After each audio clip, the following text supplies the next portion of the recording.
Hey guys, welcome back to Bible Fun with the Dunns. Today we're studying Esther chapter 3. Let's get Chapter right 7. Chapter 7. He just pulls out a number. Okay, so today we pick up where we left off. Remember, Haman's super upset because he had to honor Mordecai. And so he went home crying about it to his wife, and then all of a sudden it's time to go to the banquet. And so chapter 7 picks up, and it's the banquet. So the banquet, there's the king, Queen Esther, and Haman. And what does the king say to Queen Esther? He wants to know what do you want from. That's what do you want here? I can give you everything you want here. I want you to. And she says that she doesn't want him to kill her or her people. That's right. And she was a Jew, which were the people he wanted to kill. And yeah. That's exactly right. So the king is super generous, and this is a big deal because this is what we were afraid of, coming before the king and requesting something. If he didn't like your request, off with your head, like literally. And so Queen Esther says, I'm asking for my life and the lives of my people. And this is where she reveals to him, I'm a Jew, and y'all have decided to kill all the Jewish people. And the king is super generous, and he even says, I'll give you up to half of my kingdom. And so she reveals this to him, and I'm starting to wonder if this king has trouble with his memory. Because remember last chapter, he was like, oh yeah, Mordecai saved my life. He completely forgot about that. Well, in this chapter, he seems to forget that they decided to kill the Jews. And maybe he's making a lot of decisions, and that was just a small thing, not a big deal to him. But to Esther, it's everything. And so the king is like, what? Who decided to kill your people? And she's like, remember, we're sitting at the table with him. And who was it? It was Haman. That's right. Haman's sitting at the table. And all of a sudden, Haman is super scared because he knows this can be very bad for him. And the king gets angry and he's like, of course we're not going to kill you all.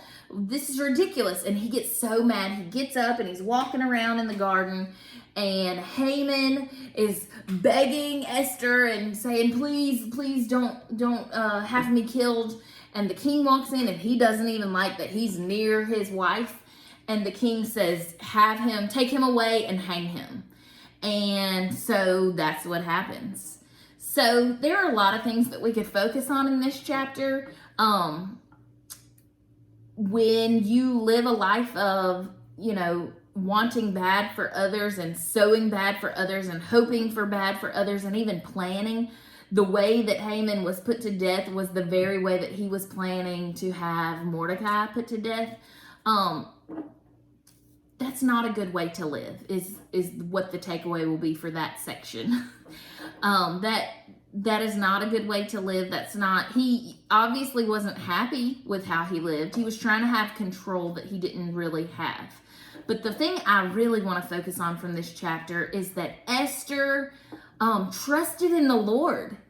The very thing that she was afraid to do. Remember when her cousin or uncle Mordecai came and told her what happened, and she thought, if I go before the king, he will kill me. I can't go without him calling me and requesting me to go before his presence. And she, when she decided, you know what, the Lord has me here for such a time as this is not an accident.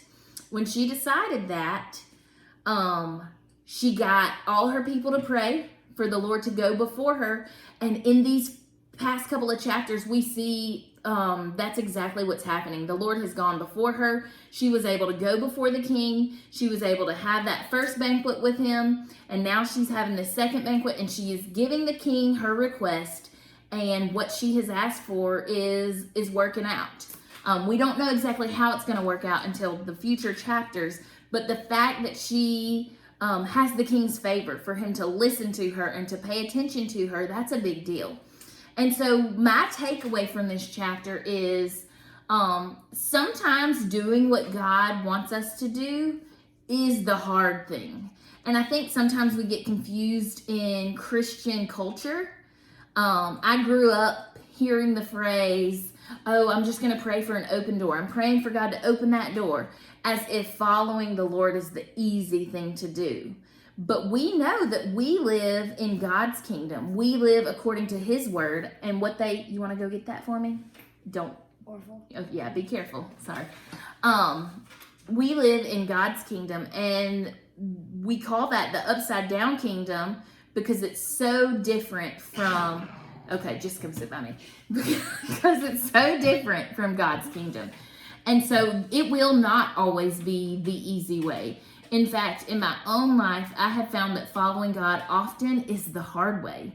It's the way that looks weird to other people who don't know God or who don't know what God has called me to. And it's not always just an open door you walk right through. Sometimes you're scared of what God has called you to do.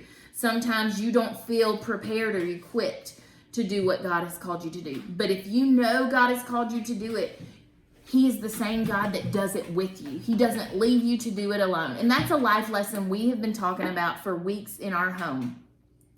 That life is made up of moments and things that we have to do that maybe we're scared. It makes us nervous. We're afraid of having to do it or having to participate. And part of life is knowing that we're afraid and doing it anyway. Part of life is feeling that fear, but trusting God to help us to do it, to survive through it. And so far, we've made it through 100% of the things that we were afraid of or nervous about. And in most all of those cases, we can testify that God was with us and he never left us and he helped us through it. And on the other side, we can see that he did the doing. He did the work in and through us. And I think Esther's story is a great example of that. All right, friends, I can't wait to see how this works out for the rest of the Jewish people, how the king answers her request. We will see you guys tomorrow. Bye.